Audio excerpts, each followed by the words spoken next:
여러분 시간 많으세요? 시간이 많이 있으십니까? 시간이 적습니까? 여러분의 삶에 얼마나 많은 시간이 남아있다고 생각되시나요? 오늘 설교 제목은 조금 남은 시간입니다. 제가 말한 것이 아니고 예수님이 말씀하신 말씀입니다. 오늘 본문에 보면 보이는 것만을 쫓는 신앙을 따라갔던 사람들이 등장을 하게 됩니다. 처음에 등장할 때는 이 본문에서는 굉장히 희망적인 형태로 우리에게 제시를 해줘요. 오늘 본문에 이 한 부류의 사람들이 먼저 등장을 하는데, 이 사람들은 다행히도 예수님의 말씀을 듣고 예수님을 믿게 된 사람들이에요. 예루살렘에 예수님을 믿는 사람들이 나타나기 시작한 거예요. 본문 우리 31절에 보면 무리 중에 많은 사람이 예수를 믿고 말하되, 분명하게 기록이 되어 있습니다. 예수를 믿고 말하되, 예수를 믿는 사람이 지금 나타난 겁니다. 얼마나 고무적인 일인지 모르겠습니다. 그것도 무리 중에 많은 사람이 믿었다. 예수님이 지금 설교 말씀을 하시고 초막절에 성전에서 이 말씀을 쫙 하시는데 많은 사람들이 딱 믿는데, 제가 이런 생각을 해봤어요. 예수님 지금 마음이 얼마나 깊으실까? 그런데 예수님 거기에 대해서는 전혀 반응이 없으세요. 왜 그럴까요? 우리 이 바로 앞에서 우리가 뭘 봤냐면 그리스도에 대하여 잘못된 지식을 가지고 있었던 이 예루살렘의 어떤 사람에 대해서 우리가 지난주에 살펴보았습니다. 자기가 가지고 있는 지식이 다른 걸로 생각하고, 그리스도는 사람들이 전혀 알 수 없게 그렇게 나타나는 게 그리스도야 라고 자기들에게 전하여 내려온 잘못된 지식을 가지고 예수님을, 저 사람은 우리가 분명히 어디서 온 사람인지 다 알잖아, 그러니까 저 사람은 그리스도가 아니야, 이렇게 단정지은 사람이 있었던 것을 보게 됩니다. 심지어는 당국자들이 이 사람을 지금 잡으러 죽이려고 하는 그 사람 아니야? 이렇게 얘기하기도 했죠. 그리고 한 수 더 떠서, 아니 당국자들은 이 사람을 정말 그리스도로 알고 있는 거야? 왜 잡지 않는 거야? 이런 형태로 여론을 조성했던 사람이에요. 여러분, 이렇게 이 사람에 비하면 지금 오늘 본문 31절에 예수를 믿게 된 사람들이 얼마나 참 고무적인 일인가를 우리가 알게 되어집니다. 그런데 이어지는 사도의 기록을 보면 하면서 우리가 고개를 좀 갸우뚱하게 되어집니다. 우리 중에 많은 사람이 예수를 믿고 이렇게 말하는데, 이어지는 부분에서는 이렇게 기록하고 있습니다. 그리스도께서 오실지라도 그 행하실 표적이 이 사람이 행한 것보다 더 많겠는가? 자, 이 부분이 보십니까? 그리스도께서 오실지라도 이렇게 표현하는 거 보니까 지금 앞에 있는 예수님을 두고 그리스도라고 믿지는 않는 거예요. 그런데 분명히 예수님을 믿었다고, 예수를 믿고 이렇게 표현합니다. 예수님을 믿은 사람인데 예수님을 그리스도라고는 믿지 않는 것입니다. 그리고 이렇게 얘기하죠. 그 행하실 표적이 이 사람이 행하는 것보다 더 많겠는가? 그러니까 뭘 지금 중시하여 지금 이 사람들이 보고 있는 거예요? 예수님이 행하신 표적이 많고 대단하다는 것, 그것을 지금 보고서 얘기를 하는 겁니다. 그러니까 예수님이 말씀하시는 그 말씀보다는 기적에 더 의존하고 있는 신앙인들이라는 것을 우리가 알 수가 있죠. 여러분, 이 사람들의 믿음을 어떻게 생각해야 될까요? 예수님을 믿었다, 믿고 이렇게 얘기하는데 메시아로, 그리스도로는 믿지 않는 것입니다. 참 그리스도라는 확신도 없고, 이 사람들을 볼 때 어떻게 이 믿음을 판가름해야 될까? 예수님을 따르는 근거가 보이는 이적에 근거하는 어떤 믿음이라는 것을 알 수 있냐면, 믿음은 믿음인데 굉장히 약한 믿음이라는 것을 알 수가 있죠. 한마디로 말하면 사람들은 감히 행할 수 없는 그 능력을 예수님이 행하니까 그분을 따르면 그 이적의 수혜를 나도 좀 볼 수 있지 않을까, 이렇게 생각하는 것이죠. 그러니까 이 사람들의 믿음의 정체는 우리가 분명히 이제 인식할 수가 있습니다. 그러니까 믿기는 믿는데 아직 메시아로 믿지 않는 사람들이다. 여러분, 근데 놀라운 사실 제가 하나 더 드릴게요. 예수님을 따라다니는 제자들은 이때 어땠을까?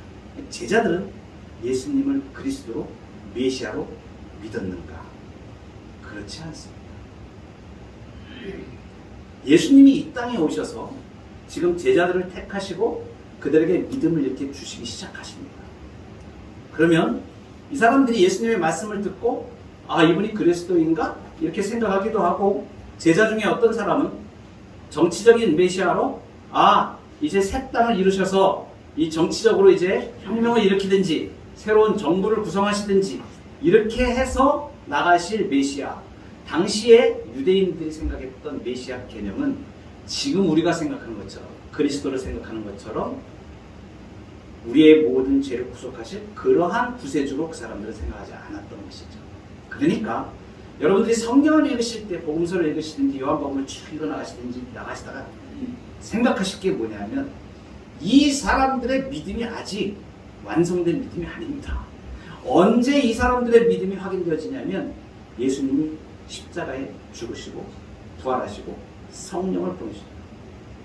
그래서 예수님의 12 제자들도 사도들이라고 생각하는, 사도들로 되어지는 가룟 유다를 제하고 나머지 그 제자들도 언제 가서야 예수님을 본격적으로 부활의 구주로 영접을 하게 됩니까?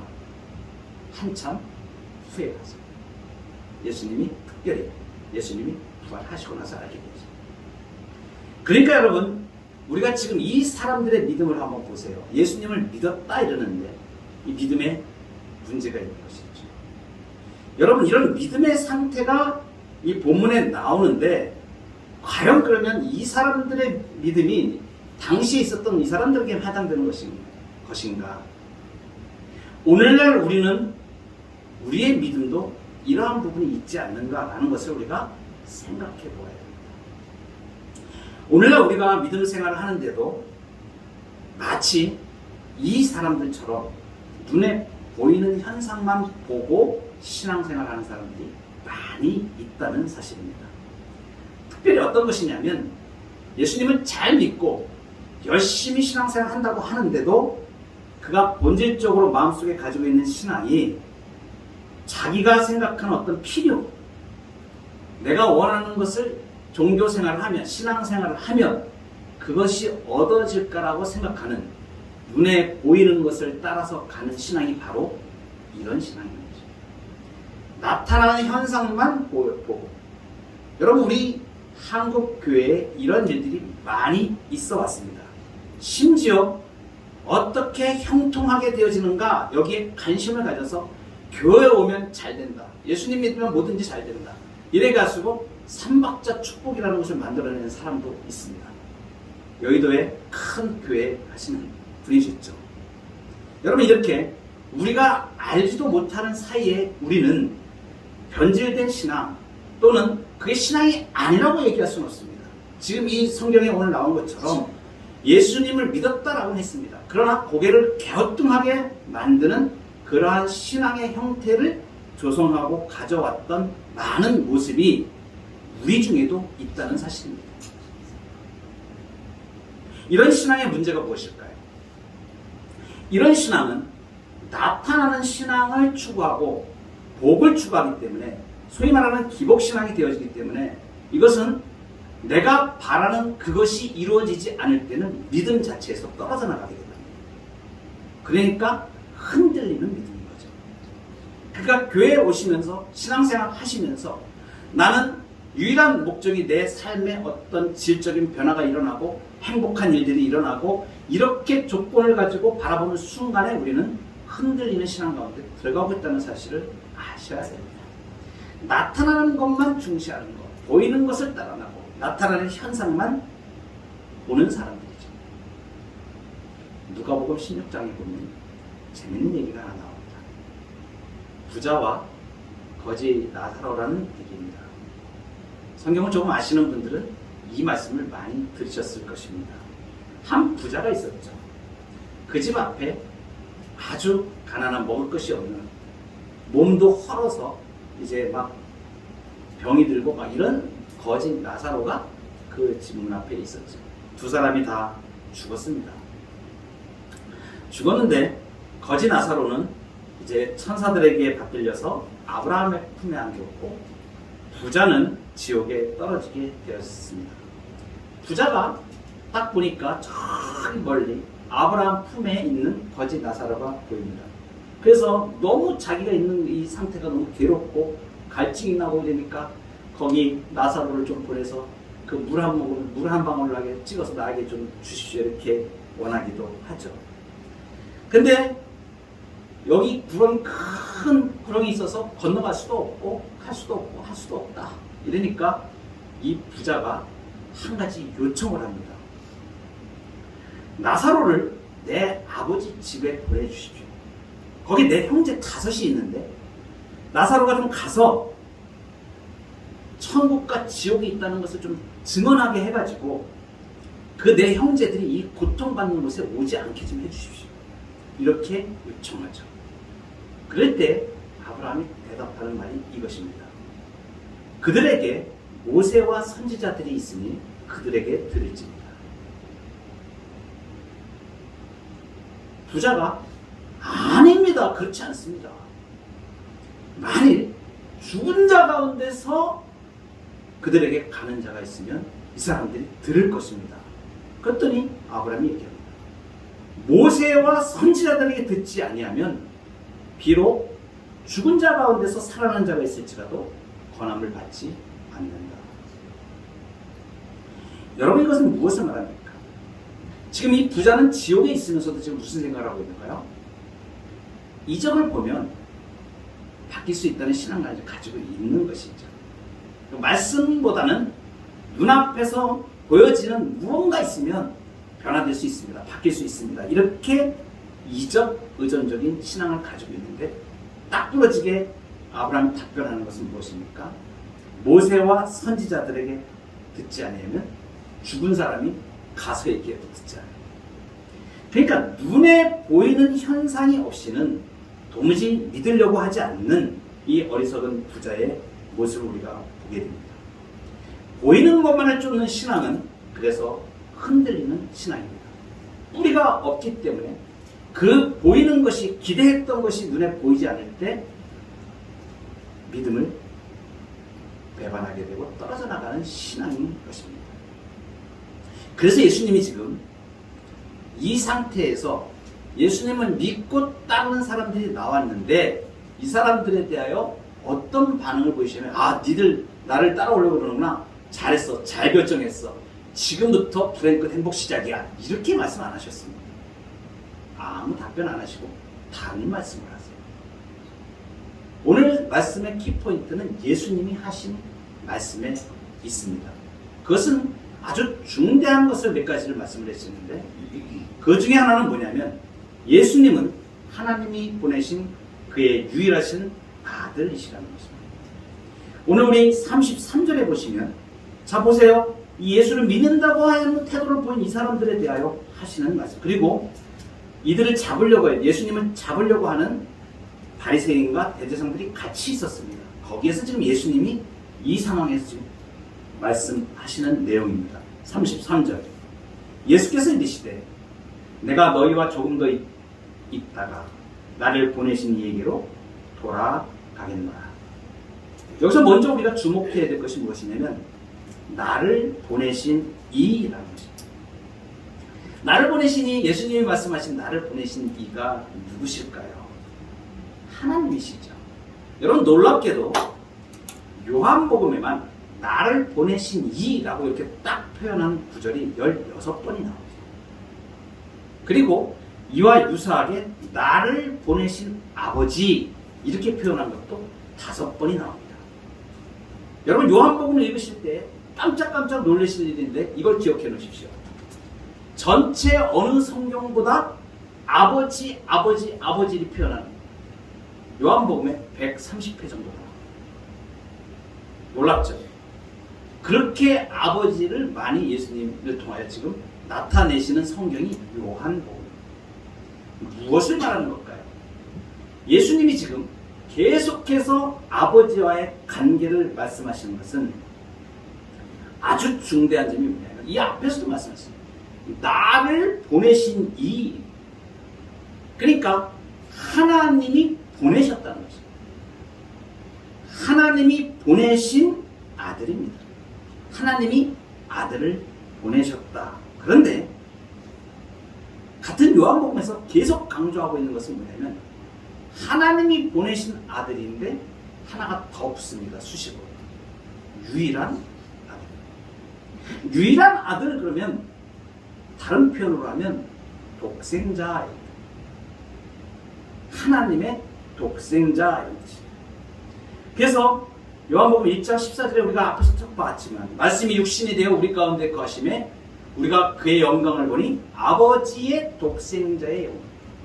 아버지의 독생자의 영광이다. 1장 18절에도 본래 하나님을 본 사람이 없으되 아버지 품속에 있는 독생하신 하나님이 나타내셨느니라. 하나님을 본 사람이 없는데 아버지 품속에 있는 독생하신 하나님이라고 표현합니다. 독생하신 하나님이라고 표현합니다. 독생자인데 독생하신 하나님이라고 표현합니다.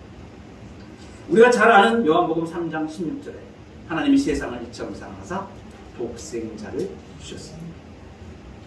여러분, 하나님의 독생자가 가진 뜻이 있습니다. 유일한 아들이란 뜻이죠. 그러면 유일한 아들, 하나님의 독생자 유일한 아들이란 뜻이 도대체 무엇인가?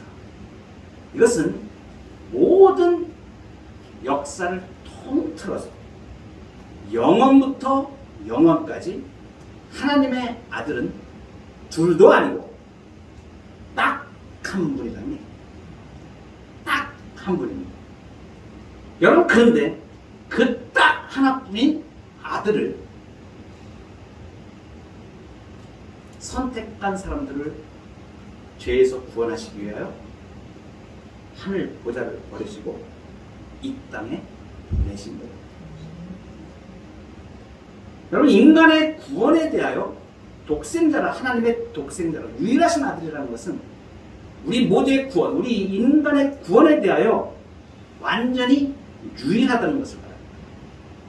그 아들을 두 번 보내시지도 않고 우리를 구속하시는 그 모든 인류의 역사 중에 딱 한 번, 딱 한 분뿐인 그 아들을 우리에게 보내셨다는 사실을 말하는 것입니다. 그러니까 영생을 얻게 하는 사람들, 사람을 구원하는 하나님의 구원이 이 유일한 아들 말고는 다른 방법으로 전혀 안 하셨다는 것을 말하는 것입니다. 하나님께서 오직 자신의 독생자를 통하여만 구원을 이루시기로 작정하셨다는 것을 말합니다. 그리고 역사 속에서 그분을 유일하게 보내주신 것이죠. 이 하나님의 유일하신 아들이 가진 뜻이 또 하나가 있습니다. 그것은 뭐냐면 하나님께서 원래 하나님을 본 사람이 없는데 하나님 품에 계신 독생하신 하나님이 나타나셨다니까 하나님을 계시하신 것이죠. 그러니까 하나님을 알 수 있는 유일한 아들이라는 거예요. 그러니까 유일하신 아들이라는 건 오직 예수님을 통하여만 하나님을 알 수 있다는 사실을 우리에게 말씀해 주시는 것입니다. 그래서 예수님이 알쏭달쏭한 말씀을 하셨는데 이 당시에 유대인들은 전혀 알아듣지를 못했습니다. 몇 번을 들어도 알지 못합니다. 제자들도 역시 이해를 못했습니다. 나중에 그게 예수님이 지금 말씀하신 게 이거였구나 하는 걸 나중에 알게 돼요. 무슨 말씀입니까? 나를 본 자는 아버지를 보았다. 그 당시에 이 사람들은 전혀 이해가 되지 않아요. 유일하신 하나님의 아들로 이 사람들은 믿지 않겠기 때문에 예수님이 그렇게 말씀하셨어도 이 사람들은 나를 본 자는 아버지를 보았다. 하나님을 오직 예수 그리스도를 통하여만 하나님을 알 수 있다는 사실을 우리에게 말씀해 주신 것이죠. 한 걸음 더 나아가서 나를 영접하는 자는 나를 보내신 이를 영접하는 거죠. 몰랐죠? 예수님이 이 진리를 다 말씀하십니다. 예수님을 받아들이고 믿는 자가 하나님을 믿게 된다는 거죠. 하나님과 동일 본질이신 분을 말씀해 주시는 거죠. 그래서 예수님을 영접하면 하나님을 영접하는 것입니다.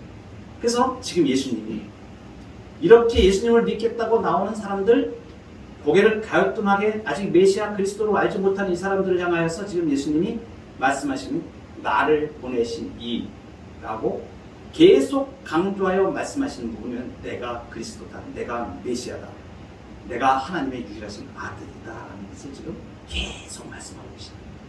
왜요? 아직 믿음이 없잖아요. 그리스도를 아직 모르잖아요. 여러분, 우리 믿는 사람들 가운데서, 교회 가운데서도 그냥 나타나는 현상만 보아 쫓아다니는 신앙이라든가, 그리고 형식적인 신앙이라든가, 이적을 중심으로 하는 신앙이라든가, 예수님을 인격적으로 정확하게 만나지 못하고 그리스도를 영접하지 못하면 예수님을 만나지 못한 것입니다. 예수님이 메시아시고 그리스도시다, 이 부분이 분명하게 내 마음속에 각인되어지고 인격적으로 그를 만나야 됩니다. 예수님이 지금 그걸 하시기 위하여 계속하여 지금 설교하시고 계시는 것입니다. 예수님 이 땅에 계시는 동안에 설교 사역을 하신 내용의 대부분이 이 내용입니다.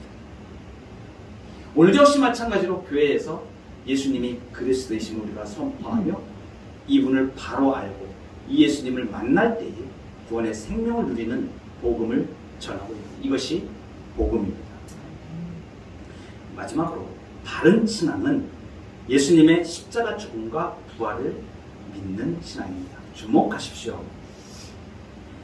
본문에 이 사람들이 지금 예수를 믿는다고 수근수근거리니까 진장하는 사람들이 있었습니다. 갈릴리촌에서 온 사람이 선지자라고 하는데 사람들이 인기를 얻고 우리에게 위협이 되네. 종교 지도자들과 유대인들과 바리새인들, 특히 당시에 그 예루살렘의 종교의 헤게모니를 다 쥐고 있었던 바리새인들, 이 사람들이 율법을 중시하며 자기들이 가진 이 종교의 권한을 가지고 많은 이스라엘 백성들을 끌고 갔던 사람들이니까 자기들의 이권에 결정적인 문제가 생기게 심각한 위협이 되니까 경계하기 시작하다가 어떻게 하면 예수를 잡아 죽일까 하죠. 지금 여기서도 초막절에, 이 초막절은 지금 이제 예수님이 잡혀 죽으시기 전 십자가에 이제 당하시기 전 6월절, 그 6월절과 약 6개월 차이가 납니다. 지금부터. 그럼 지금 이 시점이 6개월, 예수님이 잡히시기 6개월 전 시점입니다. 그 예수님이 지금 감을 잡고 있었죠. 이 사람들이 나를 잡으려고 한다, 나를 죽이러 간다는 걸 알고 있어가지고 형제들이 초막절에 예수님 올라가세요 할 때는 거절했었죠. 그리고 나중에 주님의 하나님의 뜻을, 아버지의 뜻을 확인하고 몰래 자기를 드러내지 않고 조용히 가서 복음사역을 하시는 것이죠. 무리 중에 믿는 사람들이 이제 일어나게 되니까 어떤 현상이 일어나면 바리새인들이 긴장을 하고 대제사장들을 등에 업고 예수님을 잡으려고 아랫사람들을 보내서 잡으려고 합니다. 그와에 관계없이 예수님이 말씀을 하시죠. 이 상황에서 지금 예수님이 하시는 말씀, 오늘 33절, 34절 이 두 부분은 매우 중요한 구절입니다. 예수께서 이르시되 내가 너희와 함께 조금 더 있다가 나를 보내신 이에게로 돌아가겠노라. 너희가 나를 찾아도 만나지 못할 터이요 나 있는 곳에 오지도 못하리라. 여러분, 이 말씀의 뜻이 무슨 내용인지는 대충 감이 잡히시죠? 내가 너희와 함께 조금 있다가 나를 보내신 이에게로 돌아가겠노라. 무엇을 지금 함축하고 있는 겁니까? 십자가에 죽으실 것을 지금 말씀하고 계시는 거죠. 그죠? 그리고 또 하늘에 올라가신다고 하면 그냥 올라가시는 게 아니죠. 죽으셨다가 부활하시는 거죠. 그래서 올라가시는 거죠. 자, 우리는 지금 이걸 다 알고 있습니다. 잘 생각하세요. 우리는 지금 이 말씀을 딱 보면서 이거 예수님이 죽으시는 거구나. 지금 예수님이 하신 말씀이 예수님이 죽으실 거구나. 지금 그걸 말씀하시는구나. 그리고 부활하셔가지고 하늘로 이제 승천하시고 승기되어져 가시겠구나 라는 것을 말씀하셨다는 것을 우리는 지금 알고 있습니다. 그런데 이 말을 듣고 있는 사람들은 이것을 알까요? 모를까요? 모릅니다. 그래서 이 사람들이 뭐라고 얘기합니까? 나를 찾아도 만나지 못할 터에 나는 곳에 오지도 못하리라 한 이 말이 무슨 말이냐? 이러면서 36절에 의문을 딱 제기를 하죠. 그래서 어떤 사람들은 서로 묻되 이 사람이 어디로 가기에 우리가 그를 만나지 못한다는 거야? 이렇게 말하고 있다는 것입니다. 잘 보세요. 이 사람들은 왜 모르고 우리는 지금 알 수 있을까요? 이것에 놀라운 진리가 있습니다. 이것을 알기 위해서 구체적으로 제가 예를 하나 들어드리겠습니다. 약 6개월 전 6월절 때 예수님께서 예루살렘에 올라오실 때에 성전을 정화하신 사건이 있습니다. 그래서 비둘기 파는 자들, 돈 바꾸는 자들 다 둘러 엎으시고 그때에 유대인 지도자들이, 종교 지도자들이 뭐라 그러냐면 아니 뭐야, 당신이 뭔데 무슨 권한으로 지금 이 성전에서 이 난장판을 만들고 있어? 당신이 무슨 표적을 보일 수 있어? 당신이 무슨 권한으로 하는 거야? 이렇게 표적을 얘기합니다. 그때 예수님이 말씀하십니다. 너희가 이 성전을 헐라. 내가 사흘 동안에 일으키리라. 이렇게 말씀하셨어요. 이 말씀의 뜻도 우리는 지금 알고 있습니다. 그런데 이때도 그 말씀을 듣는 사람들은 아무도 이 뜻이 무엇인지를 몰랐어요. 심지어 거기 있던 제자들도 이것을 몰랐습니다. 그래서 사도 요한이 기록을 할 때에 2장 21절 22절에 그 사건을 기록하면서 이렇게 해설을 싹 붙여놨습니다. 너무 중요한 부분이라 제가 말씀을 지금 이렇게 띄워드립니다. 같이 한번 읽어보시겠습니다. 시작. 그러나 예수는 성전된 자기 육체를 가리켜 말씀하신 것이다. 죽은 자 가운데서 살아나신 후에야 제자들이 이 말씀하신 것을 기억하고 성령과 예수께서 하신 말씀을 믿었다. 아멘. 여러분 보세요. 너희가 이 성전을 헐라. 내가 사흘 동안에 일으키리라고 예수님이 말씀하셨는데 이 말씀의 뜻을 그 당시에 제자들도 몰랐었는데 지금 사도 요한이 해설을 딱 하는데 이건 지금 어느 시점에서 해석을 한 거예요? 예수님이 부활하시고 그걸 다 알고 난 다음에 보니까 그때 예수님이 지금 말씀하셨던 게 이거였구나라는 걸 지금 기록해 놓은 겁니다. 그러니까 그러나 예수는 성전된 자기 육체를 가리켜 말씀하신 것이라. 죽은 자 가운데서 살아나신 후에야 제자들이 이 말씀하신 것을 기억하고 성경과 예수께서 하신 말씀을 믿었더라. 그러니까 그 당시에는 예수님이 너희가 이 성전을 헐라 내가 사흘 동안에 일으키려 한 것이 예수님이 죽으실 거라든가 부활하실 거라든가 이것에 대하여 제자들은 전혀 감도 못 잡고 있었다는 사실을 말해줍니다. 이 부분을 가지고 다시 오늘 본문 33절 34절로 돌아와 보겠습니다. 내가 너희와 함께 조금 더 있다가 나를 보내신 이에게로 돌아가겠노라. 너희가 나를 찾아도 만나지 못할 터이요 나 있는 곳에 오지도 못하리라. 지금 이 말씀은 예수님이 그 바리새인들과 대제사장들이 있는데 거기에서 말씀하신 것을 지금 기록한 것이죠. 그런데 우리는 이걸 딱 볼 때에 이것이 예수님이 십자가에 죽으실 것이고 부활하실 것이라는 사실을 우리는 딱 대번에 압니다. 왜 알 수 있습니까? 이것이 말씀해주는 굉장히 중요한 이유가 있습니다. 우리는 벌써 딱 봐도 멀지 않아 예수님께서 십자가 지시고 하실 것인데 부활하시고 하늘 승천하실 것이 지금 그거 말씀하시는 거지. 그러면 얘네들은 이제 끝장이야. 지금 우리가 딱 보고 알 수 있습니다. 예수님이 지금 바리새인들과 대제사장들에게 믿지 않는 자들에게 완전히 지금 경고를 날리고 계십니다. 마지막 경고를 날리십니다. 너희들 나 있는 곳에 오지도 못해. 뭡니까? 구원에서 완전히 멀어졌다는 사실입니다. 너희들은 오려고 해도 너희들은 못 와. 지금 이 말씀하시는 거거든요. 여러분 어떻게 되어집니까? 이 바리새인과 대제사장들이 나중에 예수님을 십자가에 못 박지 않습니까? 우리는 이거 지금 사후적으로 알고 있는 거예요. 그런데 지금 이 말씀이 그러면 우리에게 주는 메시지가 무엇입니까?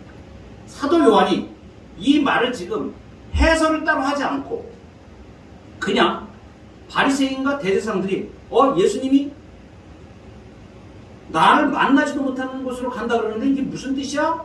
라고 의문만 제기하는 것을 기록을 해놨어요. 그러면 이 구체적인 방법이 뭘 말하는 거냐면 사도 요한이 지금 이 말씀을 통해서 강력하게 우리한테 말씀해 주시는 것이 이것입니다. 여러분, 성경에 이루어진 사실의 모든 기록을 통해서 봤잖아요. 예수님이 십자가에 죽으실 것을 당신들 다 지금 봤잖아요. 복음서에 다 기록되어 있는 거 보셨잖아요.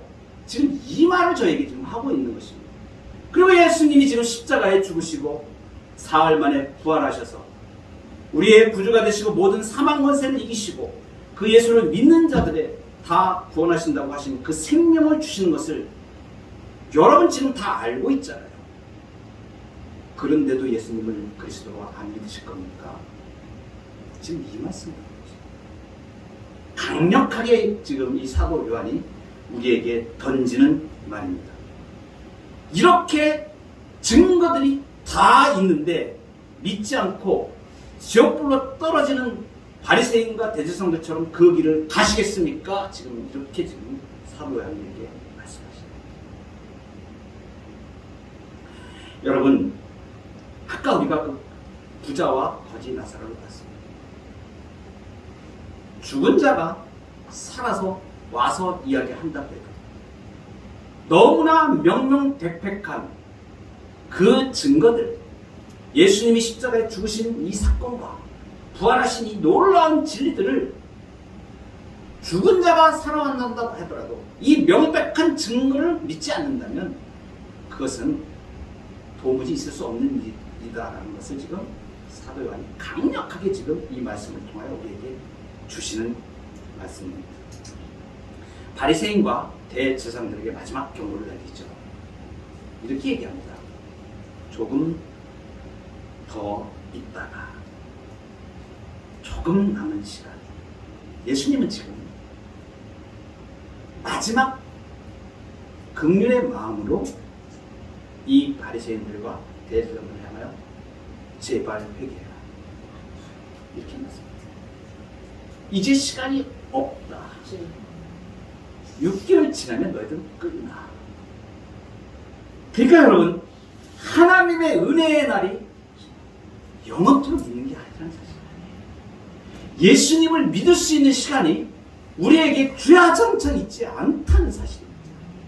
예수님을 제대로 믿고 그리스도의 은총을 누려갈 수 있는 그 시간이 우리에게 무한히 공급된 게 아니라는 사실이에요. 저는 이 말씀을 대하면서 제 친구가 생각이 났어요. 고등학교 때 절친이 있었습니다. 너무너무 절친이에요. 그래서 이 친구를 전도를 해야 되겠는데 기도하면서 제가 청년 때입니다. 그러니까 이 친구가 그 베레모 거기에 입대를 해서 생활을 하고 있었는데 저를 얼마나 좋아했는지 부산에서 서울까지 올라오고 있었어요. 정말 둘도 없는 단짝이었고 너무 그 친구를 좋아했는데 이 친구는 예수를 안 믿는 친구였습니다. 그래서 내가 이 친구 전도해야 되겠다. 마음 먹고 기도하고 다음에 올라오면 꼭 만나서 내가 예수님을 증거해야 되겠다. 그렇게 마음 먹은 지 채 한 달도 안 돼가지고 그 친구가 교통사고로 즉사하고 있어요. 그때 제가 마음속으로 때가 계속 있는 게 아니구나. 하나님의 은혜의 때가 계속 주어지는 게 아니구나. 어쩌면 오늘 밤이 그 시간이 되어버릴 수도 있겠구나. 여러분, 하나님이 정하신 때가 되면 이 세대를 이제 끝마감하실 것이고 다시는 기회가 없을 것입니다. 지금 이 사람들에게는 바리새인과 대제사장들, 이 사람들은 딱 6개월입니다. 우리 주님 승천하셔서 주님 언제 재림하실지가 모릅니다. 그날이 도적같이 이르러서 오늘 밤이 될 수도 있고 내일이 될 수도 있고, 여러분, 우리의 시간이 무한히 있는 것이 아닙니다.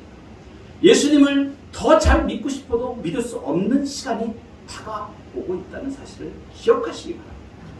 지금이 아니면 하나님의 은혜를 경험하지 못할 수도 있습니다. 그래서 너희는 여호와를 만날 만한 때에 찾으라. 가까이 계실 때에 그를 부르라. 보라, 지금은 은혜 받을 만한 때요. 보라, 지금은 구원의 날이라. 우리에게 주어진 시간 속에서 지금 조금 더 강건할 때, 지금 조금 더 시간이 있을 때 여러분 믿음의 꽃피를 바짝 쥐어서 예수님을 깊이 사랑하시기 바랍니다. 아멘.